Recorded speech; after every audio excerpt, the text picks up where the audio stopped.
Kurawa 100 to 100. Waduh cilaka iki modar iki aku. Ha sakarepmu tandang ana dhewe. Rasa kuwatir, Man. Wonten dawuh.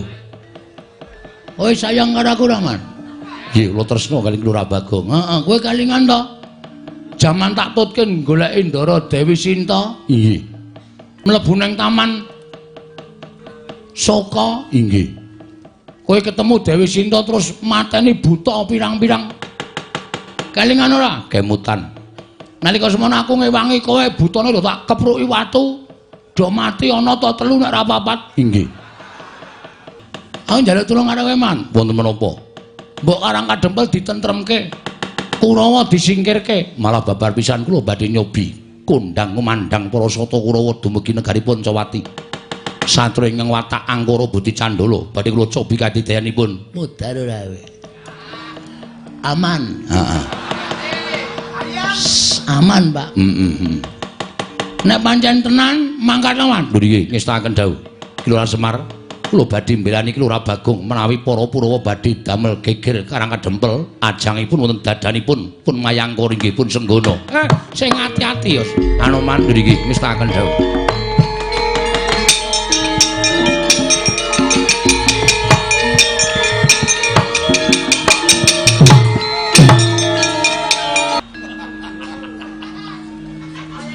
Karnaval apa, Pak?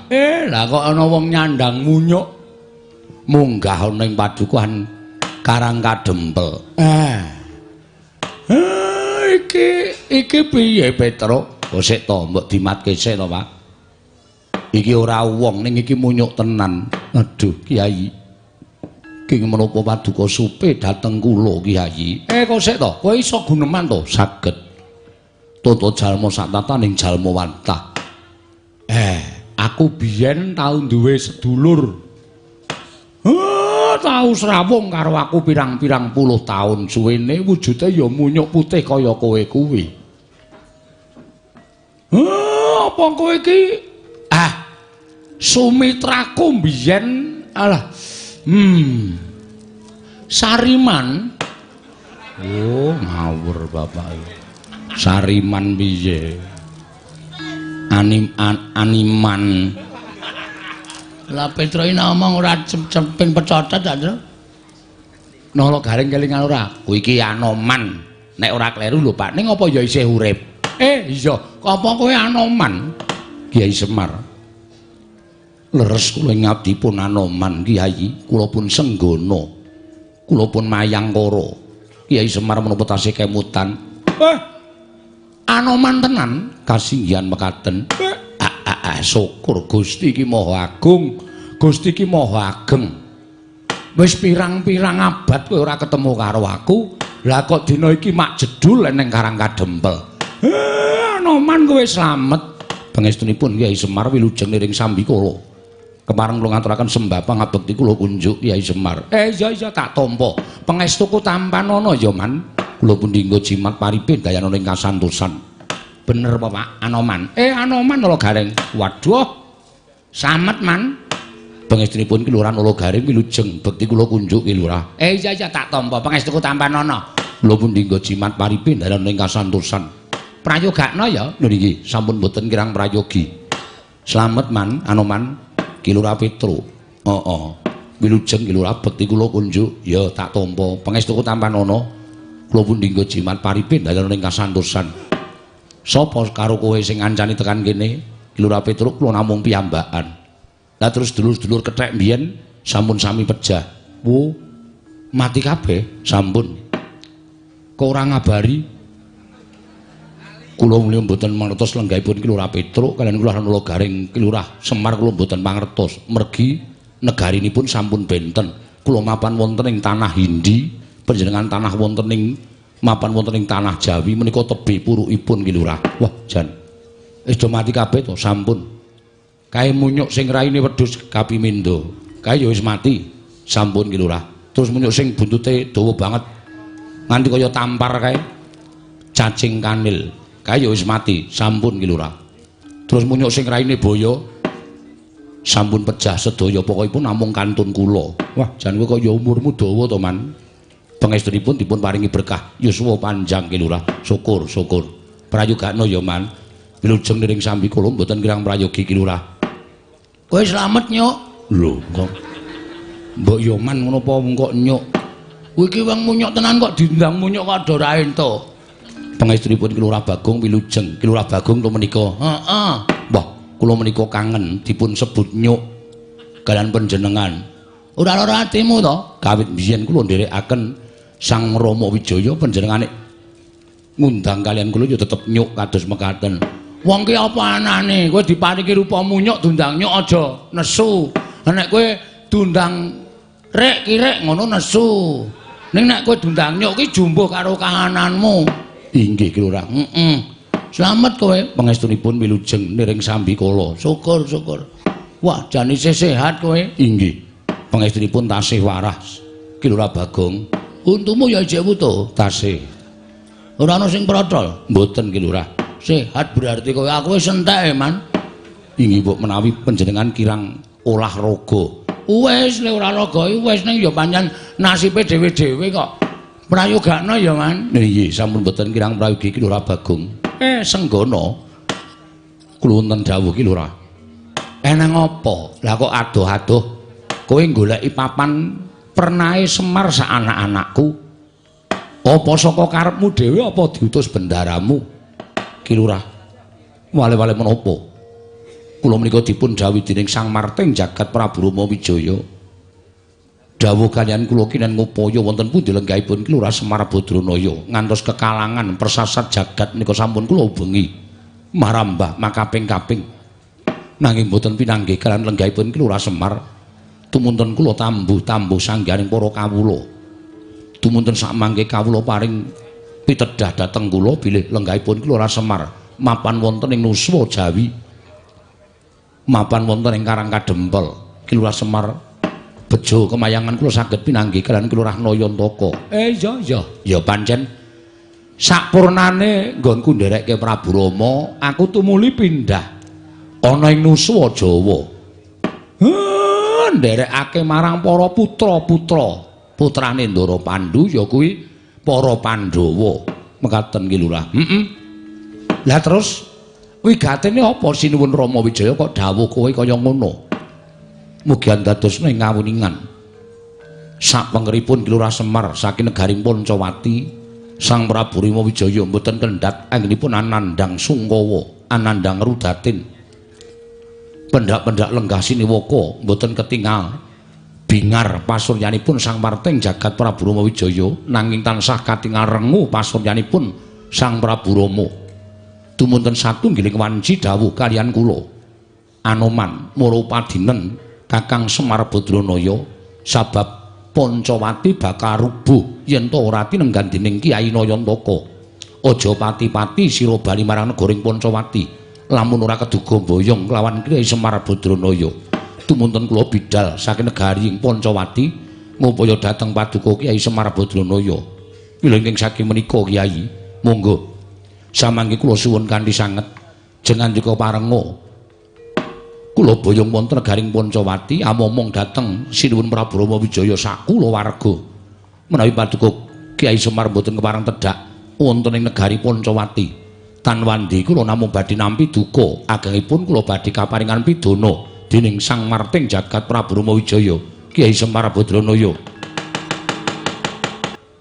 Iki sing rawuh kok kaya Begawan Durna karo Rekyana Patih Harya Sengkuni. Wah iya ngono kok. Begawan Durna rawuh glutruk. Aku ya weruh lho karo Rekyana Patih Harya Sengkuni. Begawan Durna rawuh Gong. Wah, wis ketekan penyakit iki. Tekan penyakit piye? Nek mau dayoe rada ngepenake pikir. Anggere ketekan wong loro iki wis ta, titenono. Nggon sing ayem dadi geger, nggon sing tentrem dadi congkrah. Merga wong loro iki nuwun sewu tumbak cucukan. Senengane ngelincipi carang papak adu kono adu kene. Aja sok suudon. Ora sapa to? Suudon ning asli kok. Asli piye? Wis ta, tetani ye engko ora mesti gawe geger. Ora ya wong rawuhe ketoke ya apik-apik kok. Sabar lho Kakang Mremban Durna, sabar. Wis ora usah dadak dirungokke. Panjen suarane Bagong niku ngonten niku. Nggih kula pun ngertos. Mremban wilujeng rawuhipun. Slamet Semar Prataku ning Karang Kadempel niring Sambikala. Kowe tansah pinanganing kawidadan. Wilujeng bekti kula kunjuk. Ya tak tampa. Rekana Pati Sengkuni bekti kula. Iya Semar ndak tampa. Penemban bekti kula katur penemban. Nala Gareng gak tampa pangestu Tampanono ya Nala Gareng. Kula pundhingga jimat paripe. Ndara Pati Sengkuni bekti kula. Iya Nala Gareng ndak tampa. Bekti kula katur penemban. Ya Petro tak tampa pangestu Tampanono ya Petro. Nggih, kula pundhingga jimat. Ndara Pati Sengkuni bekti kula kunjuk. Iya Petro ndak tampa. Pangestu Tampanono. Kula pundhingga jimat. Penemban Durna bekti kula kunjuk. Oh iya, Bagong tak tampa. Nadyan kowe tak pandak apa elek karo aku, ning gandeng kowe derajating kawula ngabati karo piyayi, tak tampa. Pangestuku tak manono ya Bagong. Nggih, kula pundi. Sone aja sok ngarani wong sak nggon-nggon, sak penakmu dhewe. Durung karuan Durna kuwi pakartine mesti elek. Durung koran Adipati Harasengkuni pakartine mesti elek. Ora bendinane Bagawan Durna karo Pati Harasengkuni kuwi pakartine elek. Mula aja sok duwe pandhawa sing elek karo aku karo Pak Adipati Harasengkuni. Nggih nyun ngapunten ming kerep-kerepe elek. Lah iya aku ya ngomong apa anane kok. Kula sing nyuwun ngapunten. Anak kula Bagong nggih Premban. Ora apa-apa Semar, ora apa-apa. Sasampunipun asu ingkang dadi napas sasat ingkang dados riwe wigatosipun enten apa kok rawuh enten Karang Kadempel. Nah, iki ngene ya Semar. Dadi amruhanamu Prataku ning Karang Kadempel iki ora kok saka karepku dhewe. Nanging aku mundhi dawuh timbalane anak Prabu Duryudana. Lan ngerti ya? Iki bakal dadi jalaran kanugrahanmu. Iki bakal dadi jalaran kamuktenmu nggonmu urip ning alam padang. Apa to sababe dene aku matur ingkang kaya mengkono? Mergo anak Prabu Duryudana ngersakake kowe supaya mapan ana negara Ngastina. Kowe mapan ana negara Ngastina. Lah, dene sakwise kowe engko gelem mapan ana negara Ngastina, kowe bakal njaluk apa wae bakal dituruti dening anak Prabu Duryudana. Aja kok wujuding brana picis. Nadyan kowe njaluk derajat pangkat ingkang dhuwur. Bakal diparingi dening anak Prabu Duryudana waton kowe gelem momong marang para Sata Kurawa lan lenggah ana negara Ngastina. Dadi Prataku ning Karang Kadempel iki sayekti mung kepengin mboyong marang Semar Badranaya supaya nyawiji marang para Sata Kurawa, nyawiji ana negara Ngastina. Nggih. Oh, Semar mongko to, ngiluwa karo kahananmu. Ngiluwa karo kahanane. Aku tak takon karo kowe. Wong endi sing ora kepengin mukti aku tak takon. Wong urip ning alam padang kuwi kabeh kepengin mukti. Kabeh kepengin turah-turah brana picis, kabeh kepengin duwe derajat pangkat kuwi yen wong normal, waras uteke. Nggih. Mula gandeng kowe nyawang karo kahananmu, marata coba. Omahmu kawit biyen tekan saiki wis mataun-taun nggon urip ning Nusa Jawa. Kowe cedhak karo para Pandhawa. Ning Pandhawa ora tau ngerti karo kahananmu. Ora tau gelem dandan-dandan bale wismamu, ora tau gelem dandani karo uripmu. Uripmu ya mung sarwa sekeng, uripmu sarwa ora duwe, uripmu sarwa mlarat kaya ngene. Apa kowe ora kepengin urip sing luwih apik? Apa kowe ora kepengin urip sing luwih becik? Gampang lho Semar. Wonten kowe gelem ngomong para Sata Kurawa, kowe gelem ngomong anak Prabu Duryudana, kowe tekan negara Ngastina. Dek, kowe tumuli bakal diparingi pangkat. Yen perlu bayaranmu per sasi, kowe ngungkuli marang para priyagung-priyagung negara Ngastina, kuwi bakal dituruti. Oh, sandanganmu ora kok luthuk kaya ngono kuwi. Jarek ora tau ganti. Monggo wujudane ya ping kaya ngono kuwi. Ning negara Ngastina, kowe kepengin nganggo nyamping Mas Ginepeng bakal kelakon. Suwengmu ora kok suweng lombok abang nganti bosok kaya ngono tak ganggu wae. Kowe kepengin nganggo suweng sing gedene sak kurungan jago, monggo dumadi saka inten. Kowe bakal kelakon. Yen perlu kowe bakal duweni titian kereta kencana tinarik kuda 8, kowe bakal kasembadan. Waton kowe gelem momong marang para Sata Kurawa. Iya Semar.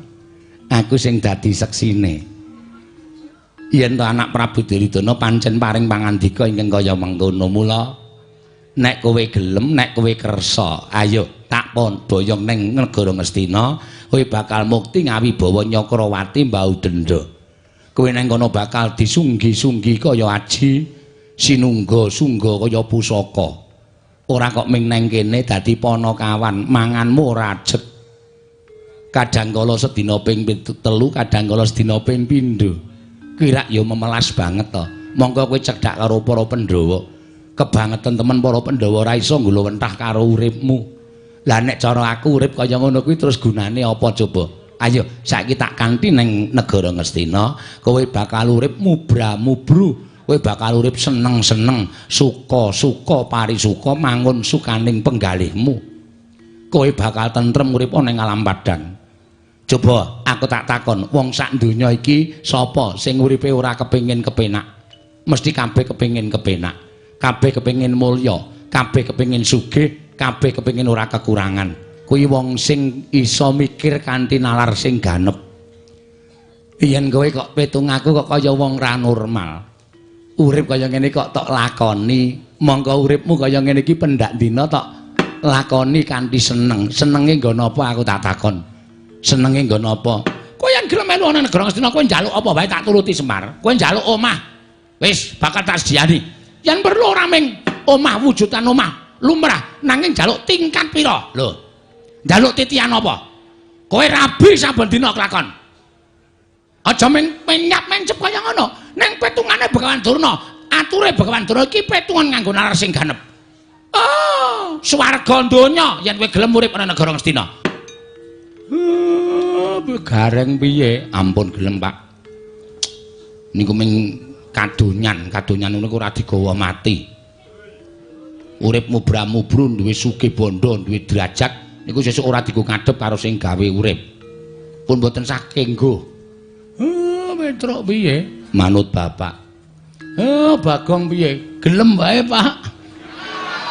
Bagong odian ora. Suwe banget elekere to. Iya. Iki ana kesempatan sugih. Ya, Pak yo, menyang yo.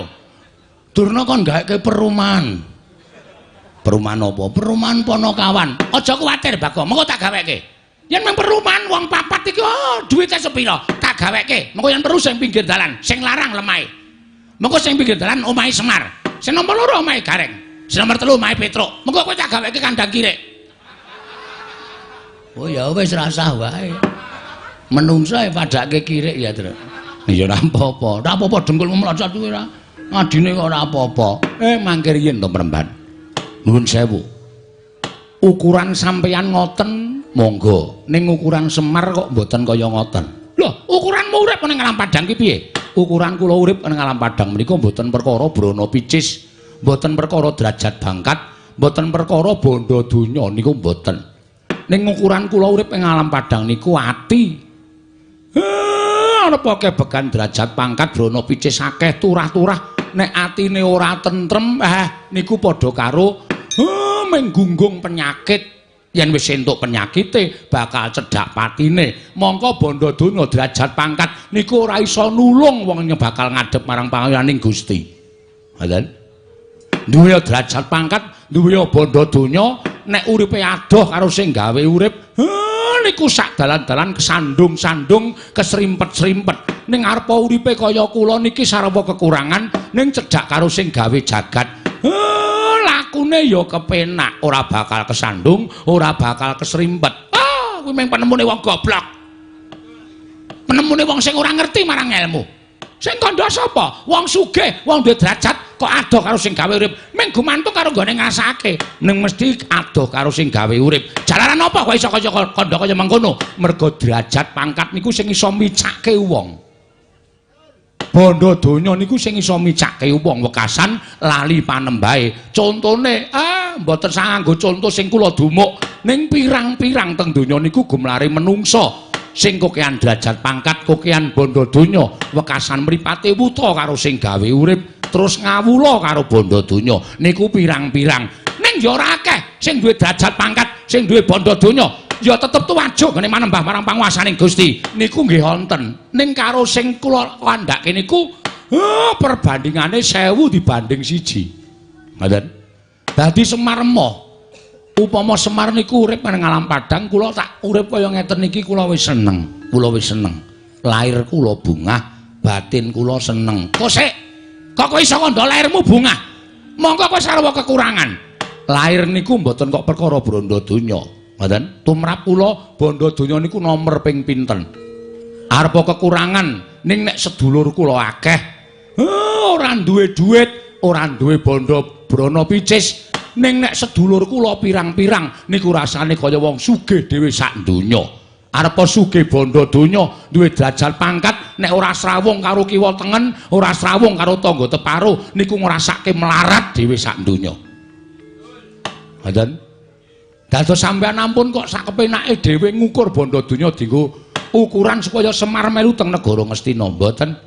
Ning kula ora nolak. Nek mengke kula wis entuk sasmita, kudu menyang endi kula momong. Lan sapa sing wajib kula mong, niku nek upama sing tibane nggih para Kurawa, kula ya ora bakal selak. Tertentu kula ajeng nderek marang para Sata Kurawa. Ning aja dipeksa. Ampun dipeksa. Merga Semar menika merdika. Semar, yen aku ora meksa karo kowe, tegese aku bali marang negara Ngastina bakal ditukani dening anak Prabu Duryudana. Aku bakal nampa duka saka anak Prabu Duryudana. Mula wektu dina iki kowe kudu menehi wangsulan. Wangsulan sing pripun? Gelem apa ora? Nek kula gelem, tegese kowe tak bayane negara Ngastina. Nek kula mboten gelem, apa kelakon kowe bakal tak ruda paripeksa. Mangke riyen. Pendhita kok brangasan to sampean? Hah? Pendhita kok ngujo karo mubal babaling nepsu. Wong kula emoh kok mang peksa. Nek emoh niku aja dipeksa. Adile pun enten dhewe-dhewe. Lelakon ki adile dilakoni. Penandang niku adile disandang. Wong nyilih adile nek disilihi, nek ora disilihi nggih ampun. Wong ngajak adile nek dijak niku melu. Nek ora melu nggih ampun dipeksa. Aja meksa kamardekane wong urip. Saben wong urip ning alam padang niku duwe kamardekan dhewe-dhewe. Atine ora kena direh dening sapa wae, anut karo krenteking ati. Ora sakokean bebangal. Ora sakokean gunung tanpa guna. Wase kowe gelem melu apa ora? Nek ora gelem melu marang Bakalan Durna. Ngerti ya? Yen to Karang Kadempel iki wis akeh panggih para Sata Kurawa. Oh, Kurawa sago bumi angus Karang Kadempel Semar Batranaya.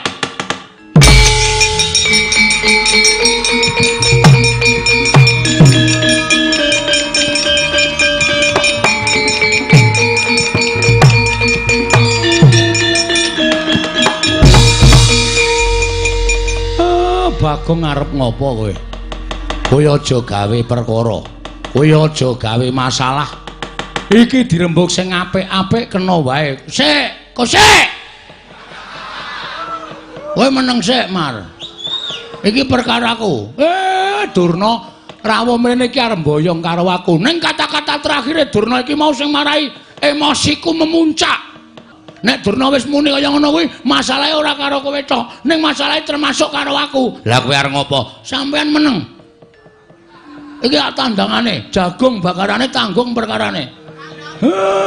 Sak karepmu, sak karepku ya sak karepku. Aja meneng sik, aku tak omong sik, rasa doting brengok. Iya. Dur. Loh, ora basa karo aku. Sampeyan sing malah ora kepenak omongane. Loh, aku muni apa? Sing terakhir mau sampean muni pripun? Nek Semar ora gelem tak bayane negara Ngastina. Negara utuh Karang Kadempel kene bakal tak bumi angus. Kata-kata sampeyan sing terakhir iki sing nyocok perasaanku. Sing ngenani atine Bagong iki kata-kata sing terakhir iki. Tembungku sing endi? Rumangsamu apa anggapmu Semar kuwi terus ana sambung rapete karo Karang Kadempel. Karang Kadempel ki mung papan panggonane Semar. Aja dikatut-katutke. Nek kowe duwe perkara karo bapak, dirampungke karo bapak. Ora ngrasani arep bumi angus Karang Kadempel. Nek kowe arep bumi angus Karang Kadempel, ateges kowe arep nyengsarake kawula sak Karang Kadempel. Mungsuhe dudu Semar. Ning iki Linmas Karang Kadempel. Iya aku nek ra tuku rokok sik. Sengkune wis gila kae. Mungsuhe keamanan Karang Kadempel, maka wis didapuk dadi keamanan. Gong sabar, Gong. Kowe asa cerewet kowe. Nek ra wani meneng wae. Engko nek nganti gegeran, aku sing nandangi. Aku nek tak ganti sik. Nek ra siap nganggo pakaian pencak silat. Loh, malah ucul klambi barang. Loh, iki tegese wis nandhake nek wani. Ki nandhake nek wis wani. Petengane wani, padangane apa meneh? Rumangsane.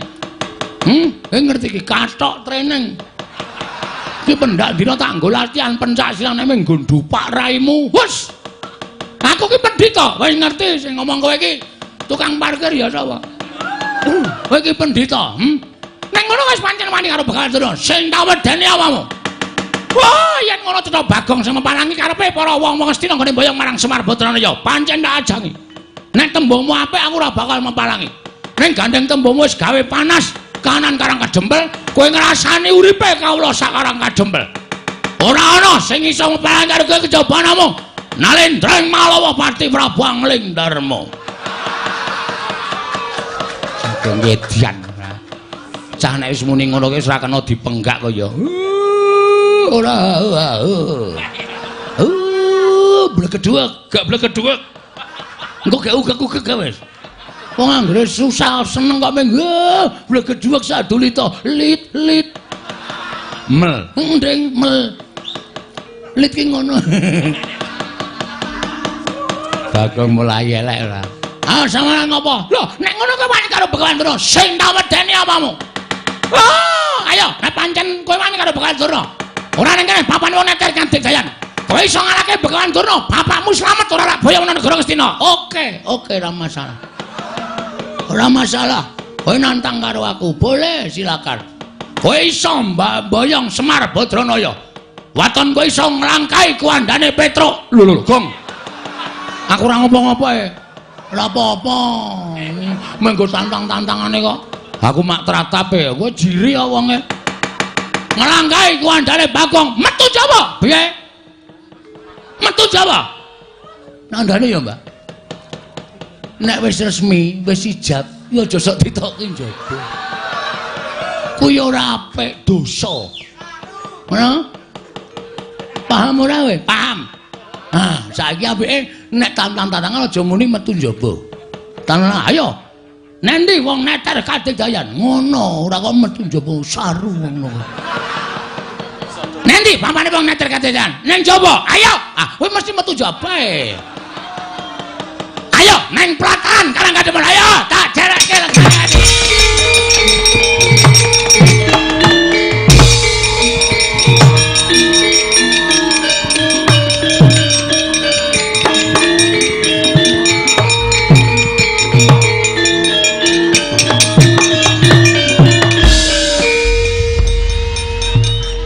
Kowe mesti gawe masalah.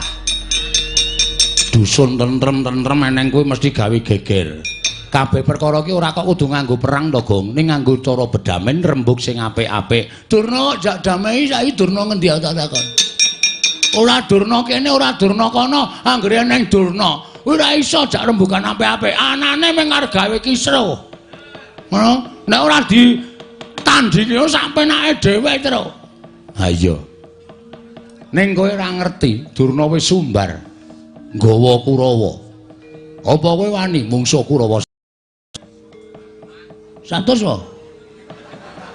Ayo mesti 100. Wah, nek 100 kokean. Ha piye Pak Truk Ewangi, Truk? Emoh. Aku ora ngopo-ngopo kok ngewangi. Reng ayo perang, Reng. Ora sudi. Aku ora ngopo-ngopo kon ngewangi perang apa? Awake kowe kaya ngene sikile becik tangane cekot kok. Kon perang teneh modar. Wah, lha kowe ora omong, Truk. Kurawa 100 to 100. Waduh, cilaka iki modar iki aku. Ha sakarepmu tandang ngono dhewe. Rasa kuwatir, Man. Wonten dawuh. Kowe sayang karo aku ra, Man? Nggih, kula tresna kali Lurah Bagong. Heeh, kowe kalingan to. Jaman tak tutke goleki Ndara Dewi Sinta. Nggih. Mlebu ning taman Soka. Nggih. Kowe ketemu Dewi Sinta terus mateni buta pirang-pirang. Kalingan ora? Kemutan. Nalika semono aku ngewangi kowe butane lho tak kepruki watu. Do mati ana ta telu nek ra papat. Inggih. Terus kowe ngekeki kathok aku. Lho, napa tasih? Tesih, isih. Kathokmu nyoki beda karo kathok wong. Kathokmu nyoki bolongane telu. Inggih. Sing mburi nggo buntut. Lah inggih. Tak nggo ki isis e, Man. Mburi iki bolong. Monggo aku ora ndek buntut bareng tak walik iki iso pas. Aku njaluk tulung karo kowe, Man. Wonten menapa? Mbok Karang Kadempel ditentremke. Kurawa disingkirke. Malah babar pisan kula badhe nyobi kondang kumandang para sata Kurawa dumugi negaripun Cawati. Satru ingkang watak Angkara Buti Candala badhe kula cobi kadidayanipun. Modar ora kowe. Aman. Heeh. Aman, Pak. Nek pancen tenan mangkat lawan. Mriki ngestakaken dawuh. Kelurahan Semar kula badhe mbelani ki Lurah Bagong menawi para Kurawa badhe damel geger karang kadempel ajangipun wonten dadanipun pun mayangka inggih pun senggana. Sing ati-ati ya Anoman niki ngestaken dawuh.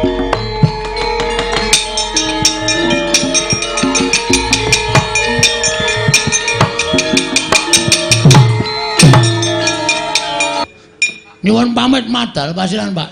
Sing ati-ati aja kaya bocah cilik. Nyuwun pamit madal pasilan.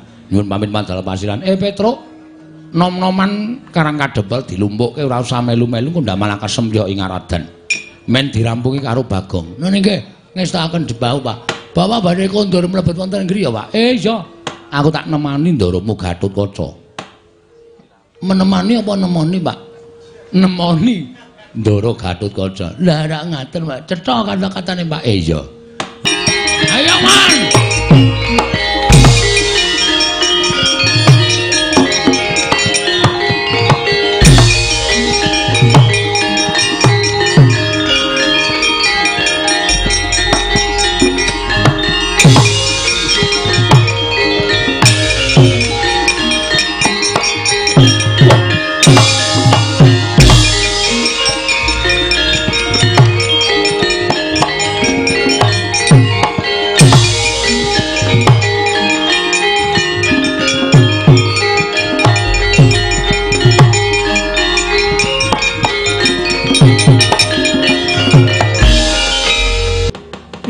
Dalah iki Bagong pancen wis diantepi tenan nggone bakal wani karo Kurawa.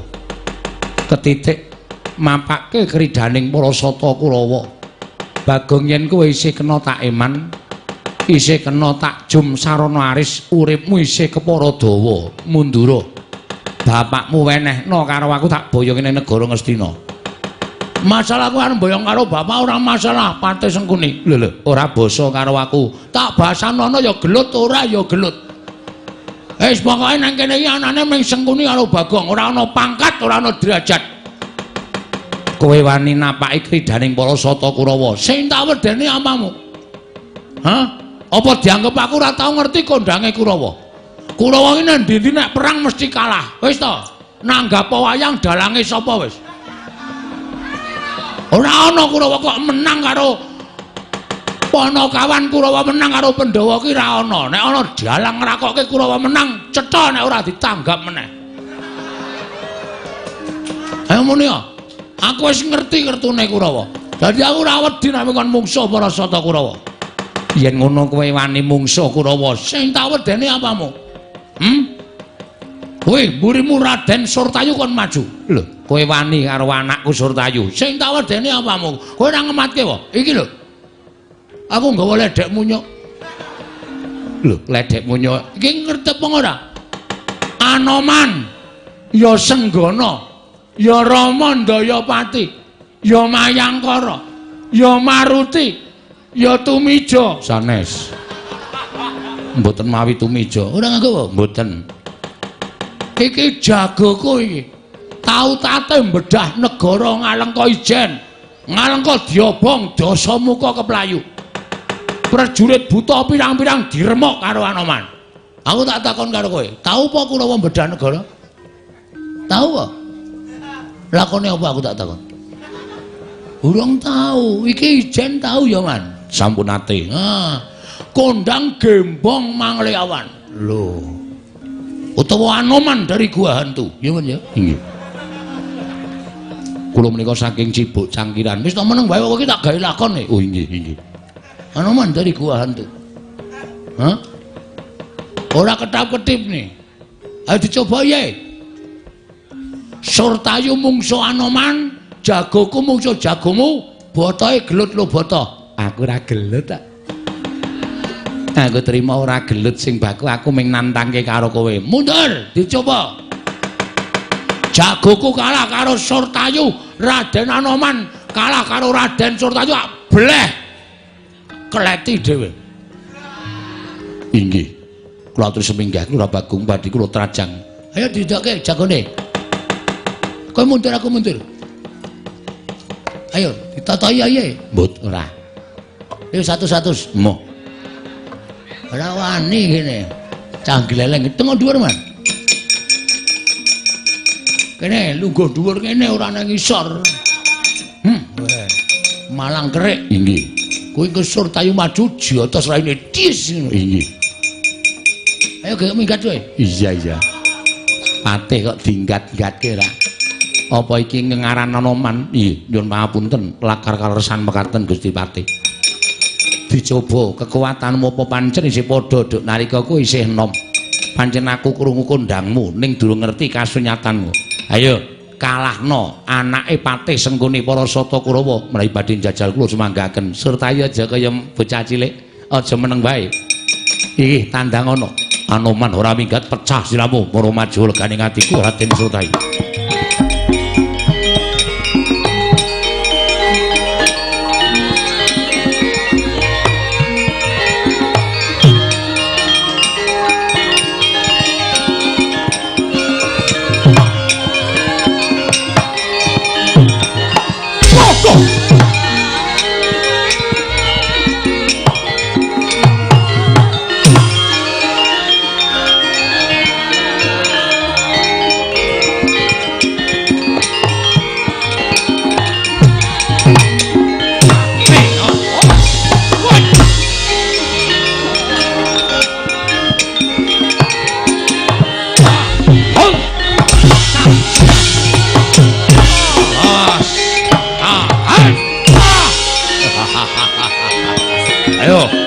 Ora sah pamer.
Sirahmu.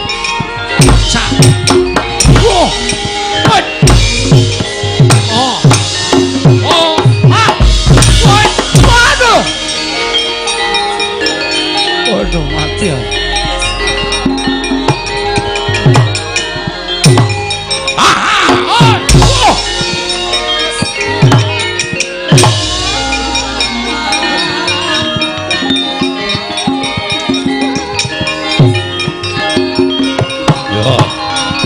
Cocok tumbak jebol dadawak.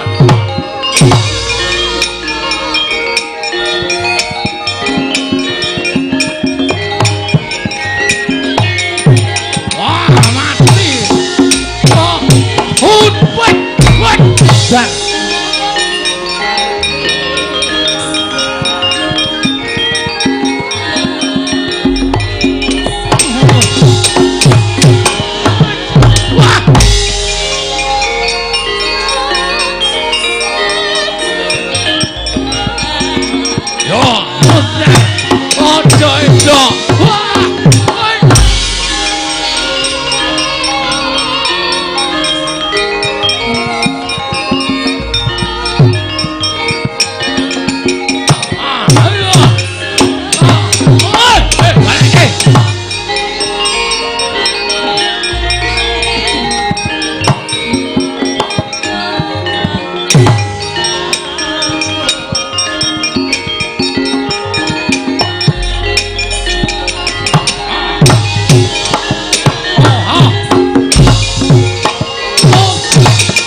Jebul mbak jebul dadah manoman.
Nginjen apa? Nginjen cangkemmu. Kok iso cuwe. Kula niku munyuk iki lho. Munyuk menika menawi nesu ngenten menika.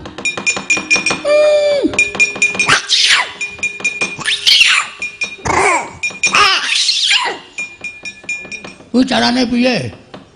Kok iso apik ngono cangkeme? Janipun gampang. Gampang piye? Ilate ditekuk mendhuwur. Inggih. Tekune. Inggih. Terus sebul. Ngono kuwi? Nggih. Kaya kowe kuwi? Nggih. Lho. Kok malah singset? Le nyebul rada seru. Tekuk mendhuwur nyebul.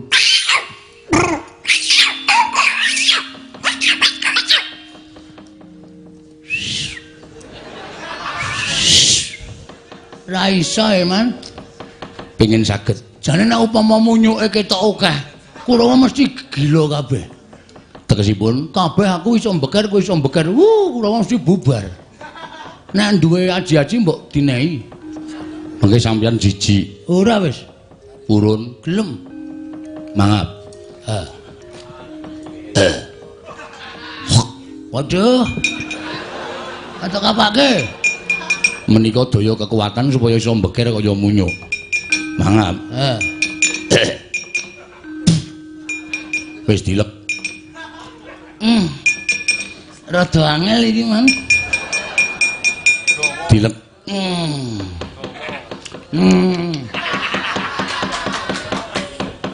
Sanika disipun sebul.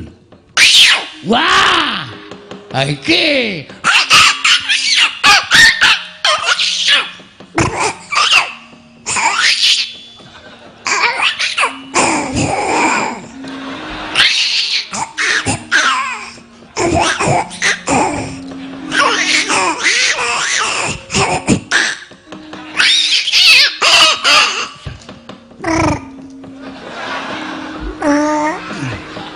rada abot iki ya.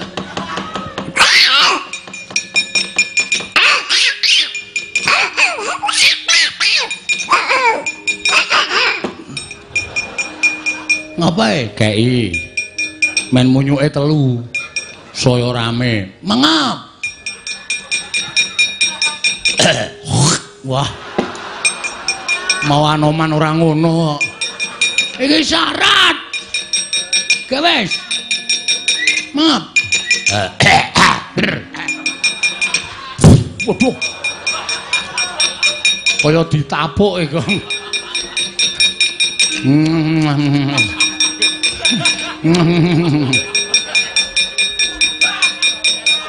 Aku dadi kelingan sing ora-ora iki. Le ngulu kaya angil kae ya. Sebul. Nah, ayo terus.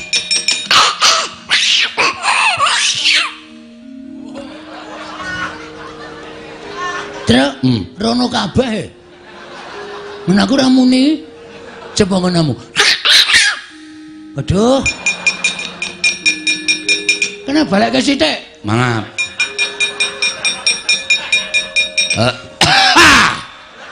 Aku ya pembalasan. Ayo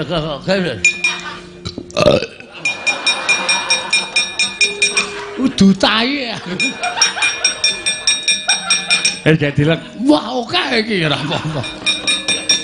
Oke terus ora apa-apa aja di ngono iki. Oke. Tapuk lho.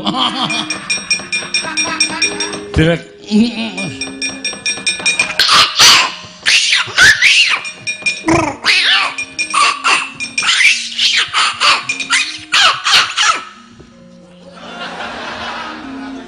piye ndono kabeh. Malah iki aku semua dijaluk lho. Oh, cedhil ora. Sithik, emah. Ngendak ora iso mbeker. Tuh edan mencolot barang.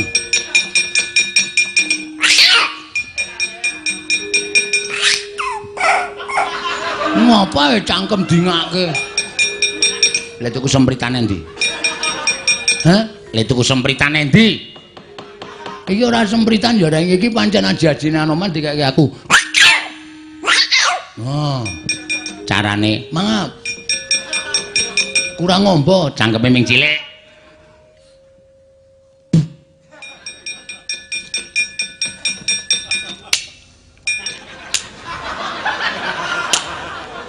Kok ming kaya cecak.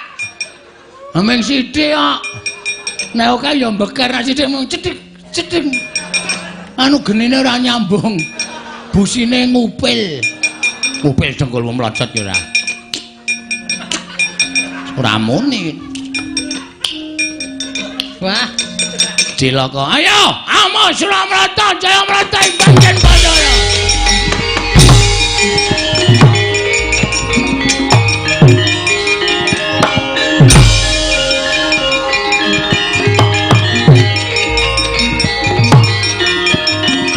Oh, bodoh.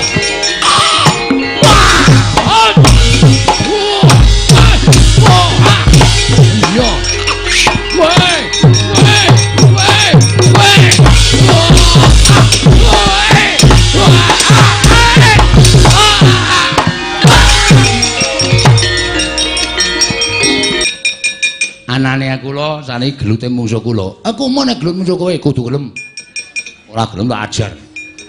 Apolo nang kene. Oh, ketel paksa iki aku. Ya, ya. Ibananganku jeblok dadamu. Waduh. Ya.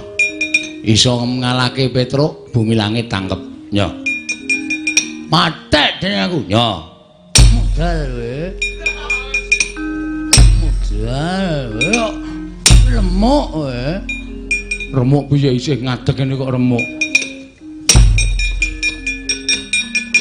Nggawa gaman. Kowe kok ampuh to lho. Lah jenenge anake Semar kok ora ampuh ki ya ngisini-sini to. Golek gaman. Oke, tunggu dini. Wacok cilahmu tibakno. Ucakaku Kiai Bendo. Iya, iya. Tau tak nggo nyolong kambil ping 3 lakunangan. Iya. Elok cilah apa to kuwi? Sirah tenan. Apa iki cek ketel? Ora ngerti. Aduh. Glaji silahmu. Tibakno ora bakal wedi modal kowe ketiban Kiai Cenco. Apa? Kiai Cenco. Modal semplot silahmu. Edian. Petruk. Pripun? Aku izin. Apa? Aku izin. Wilang bebarang. Pangelan Pati Ngastina Halya Dulma Gati pelangane Pacatata kula nganti kala-kala Petra wilang bebalang ayo diplecani piyai petalangan cemene akae nang jauh kala-kala kowe wilang icin mulane negara ngajil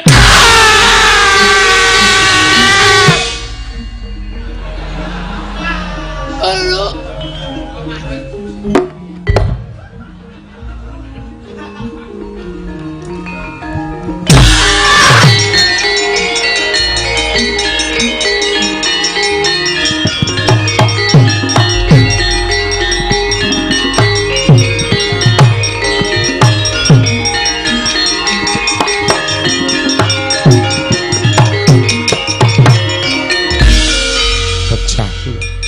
mati kula Pak. Anoman pancen ampuh tenan boten ming klebanen dongeng ning pancen kasunyatan. Mati kula Man. Anoman pancen digdoyo.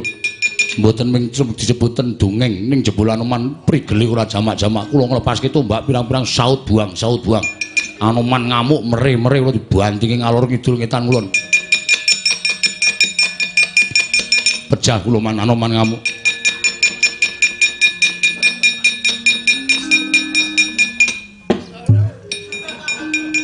Napa ya, Man? Nek aja ngomong-omongan niku kali laine. Lho, aku rak ya omong-omongan. Ming lambene ora ketok. Kok kula ngicol. Tak kira lanang e. Lho. Kok warok. Bewoken walok. Wong lagi main ketoprak kok dijak pikul. Dik mati ya.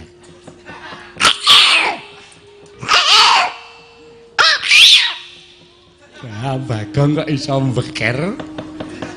Iki nek ora mlayu.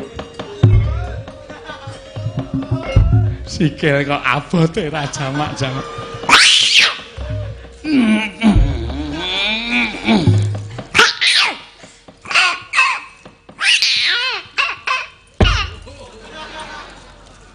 Mrene. Ngapa? Duduk. Duduk kok dudu.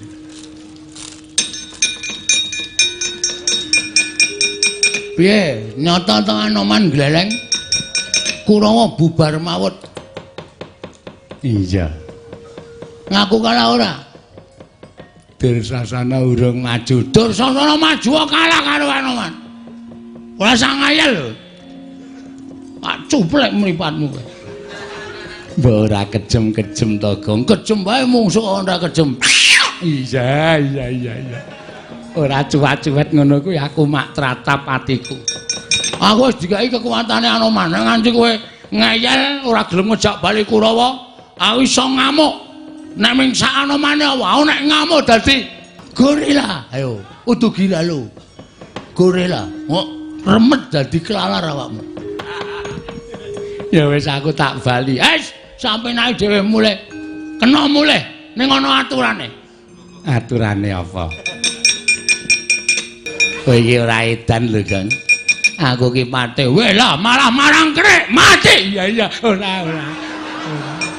ora mak tratap aku. Ora marang krek iki lah dadi wong menangan ya pajake. Kowe nek tak timbali nek ora muni dalem Pak Guru keprok watu sirahmu. Iya. Petro joget kok edan. Sikil duncal-uncalke sakarepku. Joget ki ora ana aturane. Saman mriki butuh napa? Nglabrak kowe. Nya. Lho. Ngopo iki? Lho, ora takon to. Saman mriki butuhe napa? Nglabrak kowe. Nya. Wong kendel niku enten iki. Bangane teko. Lu antem pisan dies klekar. Malah ngisini-sini.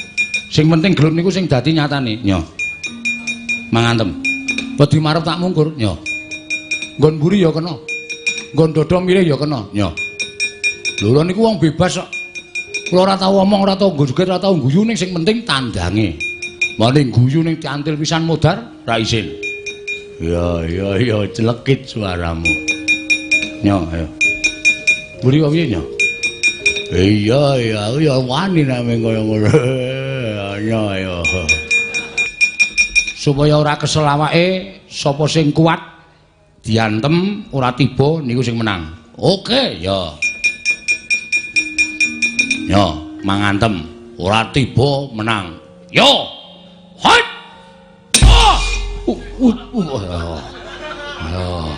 Tetep ngadeg menang aku. Urung entuk antem kok. Ya. Siap. As. Ayo. Kok rame iki.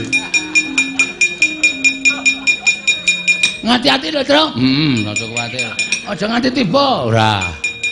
Oh, gentenan. Hup, pasang kuda-kuda. Ya. Woi, ora apa-apa. Wah, ampun tenan. Ayo gentenan. Pasang kuda-kuda.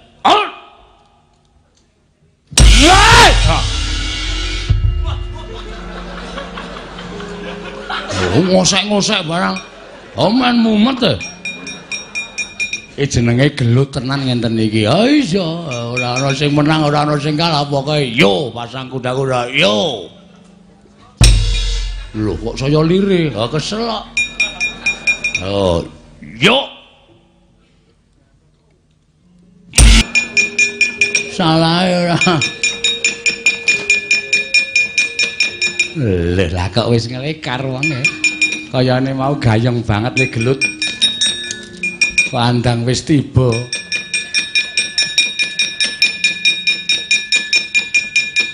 Pasang kuda-kuda. Mudar kowe, kalah kowe terus. Lek. Luweh mudar ya, Bu. Trembelane nak. Rekake arenggu kados sasana malah keson Jambaya Kakang Prembanturna. Mamingkir depate, mamingkir piyambak.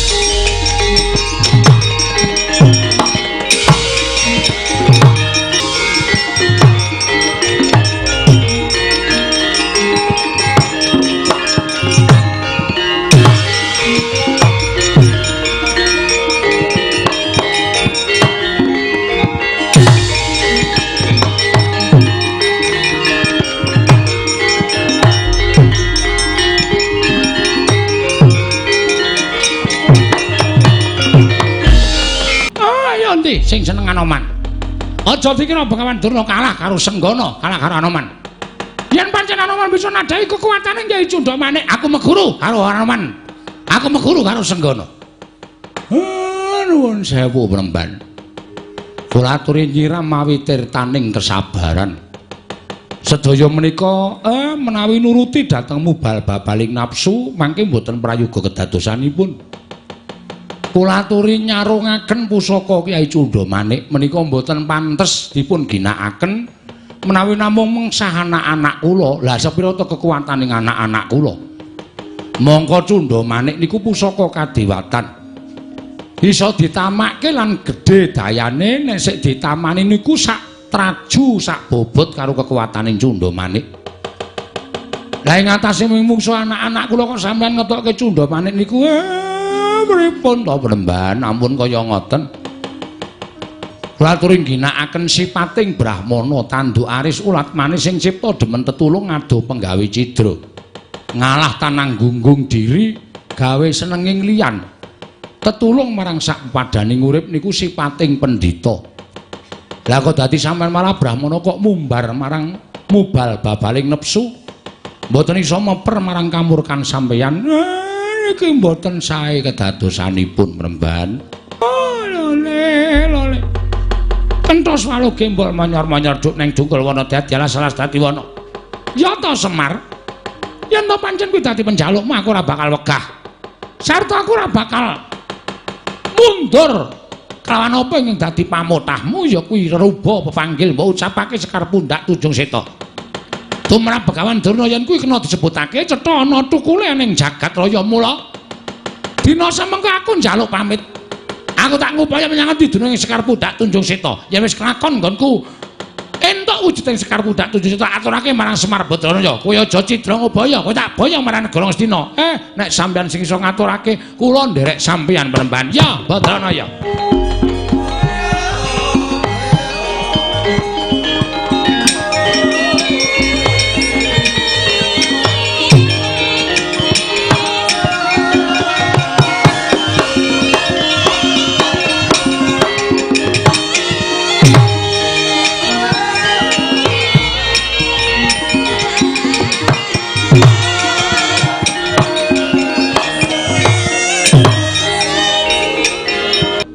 Nuwun sewu Kyai. Ki Lurah. Nadyan kula tebih anggenipun ndelik krana ajrikan Begawan Durna anggenipun mliga Kyai Cunda Manik. Nanging lamat-lamat kula midhangetaken sabdanipun Ki Lurah Semar menapa nuwun sewu ingkang abdipun Anoman ugi kedah mekaten. Anoman wonten dawuh. Aku kuwi aja nganti mban cindhe mban siladan. Aku aja nganti disengguh. Yen Begawan Durna tak mban siladan nek kowe tak mban cindhe aja nganti kabeh kudu adil. Mekaten Ki Lurah. Ya. Nanging wangsul kula menika tebih purukipun. Ning aku percaya karo kowe nadyan adoh. Kowe ora bakal wegah. Merga kabeh mau mawa pitukon. Inggih, mekaten. Balya ning Pancawati matur marang Bendaraku Prabu Rama Wijaya. Apa ingkang ndak suwun panjenengane mesti wis tanggap. Tumuli mengko panjenengan mesti rawuh ana ing Nusa Jawa kene. Mekaten Ki Lurah. Iya. Menawi mekaten enggal daya-daya kula saged matur ngersanipun Sang Marting jagat keparenga kula nyuwun pamit. Sing ati-ati aja kaya bocah cilik. Ki Lurah Petruk kula nyuwun pamit. Ya ngati-ati ya Man, besok kapan-kapan ketemu meneh ya sok dolan mrene. Inggih Ki Lurah. Ki Lurah Bagong kula nyuwun pamit. Lho. Ki Lurah Bagong kula nyuwun pamit. Modar ora iso pulih kaya menungsa to kowe. Mbeker terus. Iki tambah ana sik, Man. Dipun utahaken mangke rak mantun dipun sogok. Engko sogoke ya, Truk. Ha gene iso omong. Kok gaya ora. Heeh, Man, ngati-ati ya sayangku. Inggih. Muga-muga kali sing sambikala sesuk kapan-kapan ki nek selo dolan ning Karang Kadempel men iso jagongan. Inggih, inggih. Aku kowe Petruk Garing wong papat. Oh inggih. Nggo kertu Cina. Lho. Wis togong dilereni iso ora? Iso dilereni ra? Hah? Iso dilereni ra? Tak lereni lho dadi sopir. Ya wis. Sing alim-alim wae saiki. Ora werna-werna. Ngati-ati. Anoman sing ngati-ati. Nyuwun pamit Lurah. Iya aja kaya bocah cilik senggono.